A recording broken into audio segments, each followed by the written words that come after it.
Hello and welcome to the Bible for Worship at St. Paul Lutheran Church on this fifth Sunday of Easter, when our scripture lesson is written in the 21st chapter of the book of Revelation, verses 1 through 6.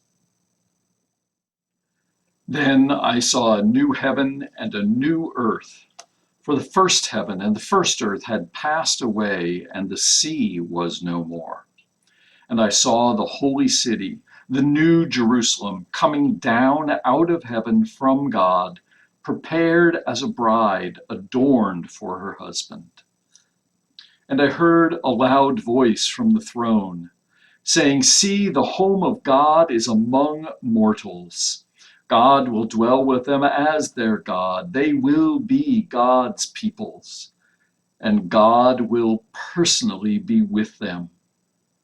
Will wipe away every tear from their eyes.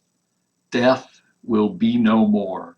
Mourning and crying and pain will be no more, for the first things have passed away."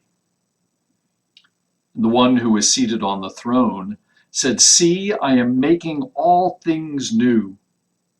And also said, "Write this, for these words are trustworthy and true." Then said to me, "It is done. I am the Alpha and the Omega, the beginning and the end. To the thirsty, I will give water as a gift from the spring of the water of life." The Gospel of the Lord. Thanks be to God. In this Easter season, perhaps as much as in any Easter season, but it can be true perennially, the question and the challenge of Easter must be, what difference does it make? Christ is risen indeed, and yet, what difference does it make? That question is not new to us or to Christians generally, but rather is familiar as a question of the people of God. From the very beginning of the Bible's story about God's people in Israel to this next to last chapter, the very final scene in our Christian Bible in the book of Revelation, this question, what difference does it make, haunts God's people. It haunted God's people in Israel through defeats, through exile, through oppression under powerful foreign empires that occupied the land and crushed the people. And if indeed this is the people of God, then the cry of victory about God, or even the claim of God on the people, what difference does it make?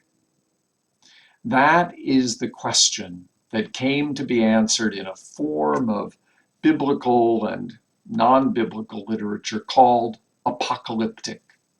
The word itself means literally revelation, the title of this book of the Bible.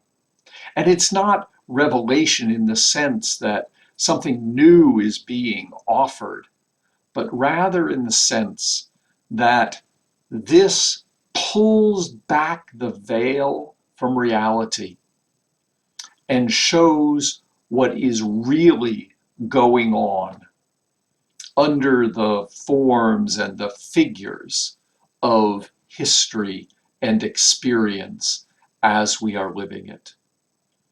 It doesn't particularly teach something new, but it helps the reader to look through the claims of worldly powers and really see the power of God at work, because then one will know what difference it makes. In Israel's Bible, in our Old Testament, the book of Daniel, the chapters at the end of the book of Zechariah, chapters 9 through 14, a number of chapters in Isaiah, 25 through 27, and in the New Testament, Mark 13 and the parallel chapters in Matthew and Luke. These are all apocalyptic texts that want to teach what really is going on in the world, often developed under periods of persecution. They have a kind of decoding character about them, as though if you read this literature, you will be able to solve the cipher of life and decode what all these figures are dancing on the earth before you. And in each of them, they aim toward God's ultimate victory, which is now cloaked in these figures. But when decoded, you will see that it is God's victory that is really being written.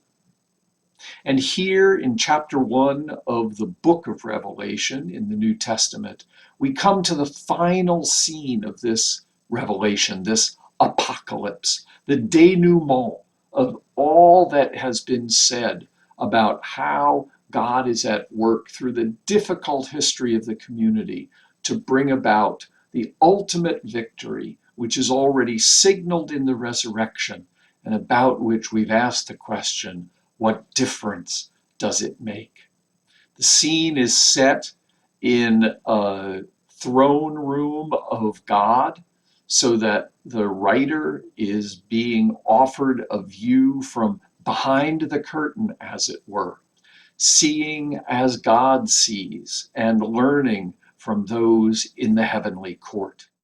And it echoes biblical visions in Isaiah 25 and 61, 62, 65. These images of the new heavens and the new earth being created from Isaiah 65, 17, of the bride being adorned and prepared for the bridegroom who is God's self, Isaiah 61:10 and 62:4 and 5. The transformation of creation so that there is no more shadow of suffering or pain or death, Isaiah 25, verse 8. And finally, the gift of water, echoing the prophet Isaiah again in chapter 55, verse 1. Ho, everyone who thirsts, come, buy wine and drink. Echoing the image of the springs of Eden in Genesis 2. This is the promise of God, that whatever you may be seeing in life now, however difficult, however contrary, however unbelievable an ultimate victory of God may seem, these promises that God will restore the creation, that God will create anew, come to the Christian community reading Revelation in a way that says hope can be renewed.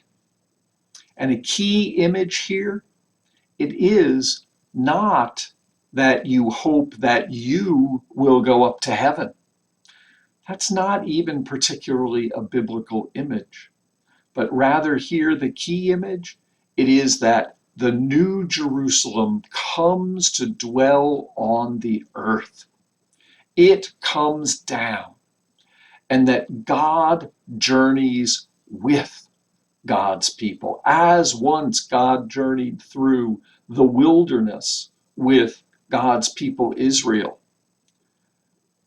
as with Israel. And so with the first century Christians who would be reading this book of Revelation in their own time, in their own sense of wilderness. So it can be for us. When we find ourselves in the wilderness, hearing about Easter but wondering, what difference does it make? The book of Revelation and this vision comes to tell us that we need not be taken out of this, because indeed the day will yet come when a new heaven and a new earth, with a Jerusalem that comes down to earth, so that God dwells in the midst of the people. This too is still in our future, and God will lead us out of our wilderness. God bless.